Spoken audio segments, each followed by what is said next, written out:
বন্ধুরা তোমরা আজকে শিখে নাও ফটোশপে আমরা কিভাবে কোনো ইনস্টাগ্রাম কিংবা ফেসবুক টুইটারে যে সমস্ত স্ট্যাটাস ভিডিওগুলো আপলোড করি সেগুলোর ইমেজ এডিটিং আমরা কিভাবে করব। ইভেন তোমরা ফটোশপে অনেক সময় প্রি ওয়েডিং শ্যুট এবং ওয়েডিং অ্যালবামের জন্য কিছু শ্যুটস ফটোকে এডিটিং করো এবং সেগুলো তোমরা কত সহজে একটা সুন্দর কালার গ্রেডিং করতে পারবে। তো চলো আমরা সেটাই শিখে নেব। তো সবার প্রথমে তোমাদেরকে কন্ট্রোল জে প্রেস করে একটা ডুপ্লিকেট লেয়ার অবশ্যই ক্রিয়েট করে নিতে হবে। তারপর আমরা লেয়ার বক্সের একদম নিচে যে বাটনটি রয়েছে create a new fill or adjustment layer, এটাই ক্লিক করব। এখান থেকে চলে যাব আমরা চ্যানেল মিক্সার। এই চ্যানেল মিক্সারে যাওয়ার পর আমাদের সামনে একটা ড্যাশবোর্ড ওপেন হয়ে যাবে।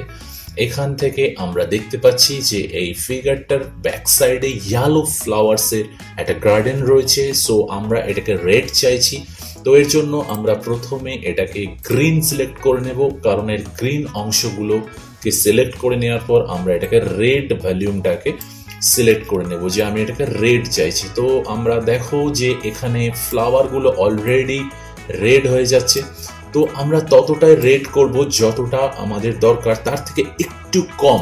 ব্লুর অংশটা আমরা রাইট সাইডে +65 রাখবো যাতে গ্রিন যে পাতাগুলো রয়েছে এগুলো একটু অ্যাশ কালার লাগে, একটু সিনেমাটিক লাগে। সো এরপর আমরা চলে যাব রেড অপশানে। এই রেডটা আমাদেরকে একটু ডার্ক করতে হবে। সো হালকা করে আমরা একটু ডার্ক করে নিলাম। গ্রিনটা আমরা একটু কার্ভ করে দেখছি কতটা ভালো লাগে, বাট লেফট সাইডে গেলে পাতাগুলো আরো অ্যাশ কালারের লাগছে, এটাই আমরা চাইছি। এবং ব্লুটাকেও আমরা একটু মাউস ওভার করে দেখে নেব যে ব্লুটা একটু ব্লুইস্ট অংশ থাক, অর্থাৎ -18। সো এবার এই টেমপ্লেটের বক্সটাকে আমরা অফ করে দেব। কি তফাৎটা এলো তোমরা দেখো, আমি অন অফ করে দেখাচ্ছি, একটা সিনেমাটিক লুক এলো। এরপর আমরা চলে যাব কালার যে adjustment create a new layer, যেটা ওখানে ক্লিক করার পর আমরা চলে যাব কালার ব্যালেন্স। এখানে গিয়ে সব থেকে হাইলাইটস কালারে আমরা অবশ্যই ক্রিয়েট করব এবং রেড পার্সেন্টটাকে আমরা বাড়ানোর চেষ্টা করব। ঠিক কতটা রেড চাইছি, তারপর আমরা ব্লু, অর্থাৎ যে আমাদের এই পাতাগুলো রয়েছে এগুলো একটু ব্লুইস্ট ব্যাপার আমি এখানে +43% আমি ক্রিয়েট করলাম।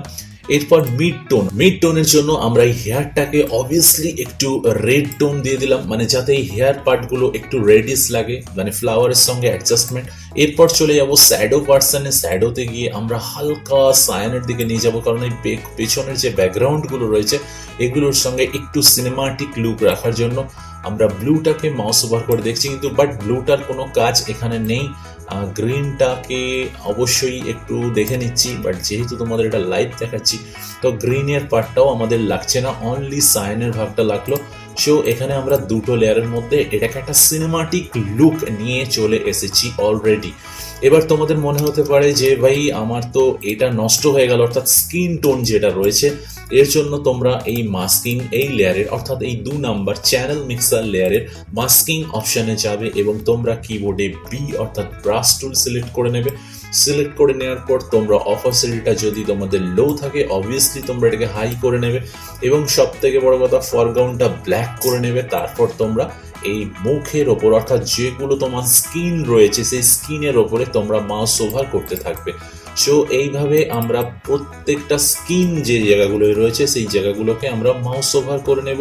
তাহলে আমাদের যে স্কিনে যে একটা রেড টোন এসে গেছে বা ব্লু টোন এসে গেছে, এই টোনগুলো অলরেডি হাইড হয়ে যাবে। সো আমি একটু ফাস্টলি এটাকে রিমুভ করে নিচ্ছি, তারপর ফিরে আসছি তোমাদের সঙ্গে আবার ভিডিওতে।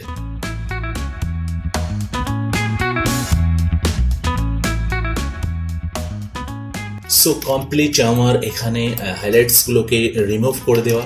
বাট তোমাদেরকে আমি আবার বলে রাখছি যে তোমাদের এখানে ইমেজ কোয়ালিটি যদি বেটার হয় তাহলে তোমরা এখানে এডিটিংটা অনেকটা সুন্দর দেখতে লাগবে।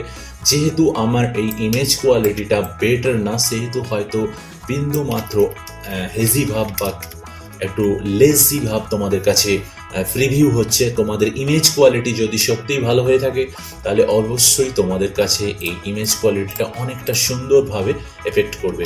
সো আমরা যখন একটা অংশকে মাস্ক করে নিয়েছি, এই জায়গাটা স্কিনটাকে আমরা যখন রিমুভ করলাম তখন তোমরা লক্ষ্য করো যে আমাদের এই স্কিনটা অর্থাৎ সেকেন্ড লেয়ারের অরিজিনাল স্কিনটা কিন্তু ওখানে প্রিভিউ হচ্ছে। এক্ষেত্রে আমরা যখন কালার ওভারলে করে নিয়েছি, এরপরে পরবর্তীতে আমরা চলে যাব ব্রাইটনেস অ্যান্ড কন্ট্রাস্ট, যেটা এখান থেকেও তোমরা সিলেক্ট করতে পারো তোমাদের মনের মতন যতটা ব্রাইটনেস এবং কন্ট্রাস্ট চাইছো সেটাকে সিলেক্ট করে নিলে অল্প, এবং দেখো পুরো ফিল্মটা বা পুরো ইমেজটা একটা সিনেমাটিক লুক হয়ে গেল। সো আমি এগুলোকে গ্রুপ করে নিই, তাহলে তোমাদের দেখাতে সুবিধা হবে। এটা ছিল আমার আগের পর্যায়ে আর এখন হয়েছে এটা, এটা ছিল আমার আগের পর্যায়ে এখন হয়েছে এটা। ইভেন তোমাদের যদি মনে হয় যে এই জামাটাও ব্লুইস্ট হয়ে গেছে, বাট তোমরা এখানে অপোসিটি কমিয়ে নিয়ে এই জামাটার ওপরেও কিন্তু মাউস ওভার করতে পারো। ব্রাশ টুলকে ক্লিক করে অবশ্যই ফরগ্রাউন্ডটা আমার হোয়াইট ব্ল্যাক থাকবে, কারণ ব্ল্যাক থাকলে আমাদের রিমুভ করতে খুবই সুবিধা হয়। এরপর তোমরা এই জামাটার ওপরেও তোমরা মাউস ওভার করে দিলে জামাটা তোমাদের কাছে একদম পূর্বের অবস্থায় ফিরে আসবে, যেটা আমাদের প্রথমে ছিল হোয়াইটের। এবং তার থেকে বড় কথা যে যতটা তোমাদের ভালো লাগার সেটা তোমরা লক্ষ্য করো যে আমার হোয়াইট ছিল এবং পিছনের ব্যাকগ্রাউন্ডটা অলরেডি মানে টোটালি চেঞ্জ করে দিল এবং একটা অন্য ভূমিকা তোমাদের কাছে ক্রিয়েট করলো। সো বন্ধুরা, এরকমই ছোট্ট ছোট্ট প্রি ওয়েডিং অ্যালবামসের জন্য বা ইমেজ ম্যানিপুলেশনের ওপর কোনো কাজ শিখতে চাইলে আমার চ্যানেলটাকে অবশ্যই সাবস্ক্রাইব করে রাখো আর সঙ্গে থাকো, আর পাশে থাকা বেল নোটিফিকেশন অন করে আমার চ্যানেলের সঙ্গে জুড়ে থেকো। এইরকম ছোট্ট ছোট্ট টিপস অ্যান্ড ট্রিক্স নিয়ে আমি শান্তনু সানজিএফএক্সে তোমাদের জন্য সর্বদাই উপস্থিত হব। তো বন্ধুরা, ততক্ষণ ভালো থেকো, সুস্থ থেকো, দেখা হচ্ছে তোমাদের সঙ্গে আবার নেক্সট ভিডিওতে। ততক্ষণ টাটা।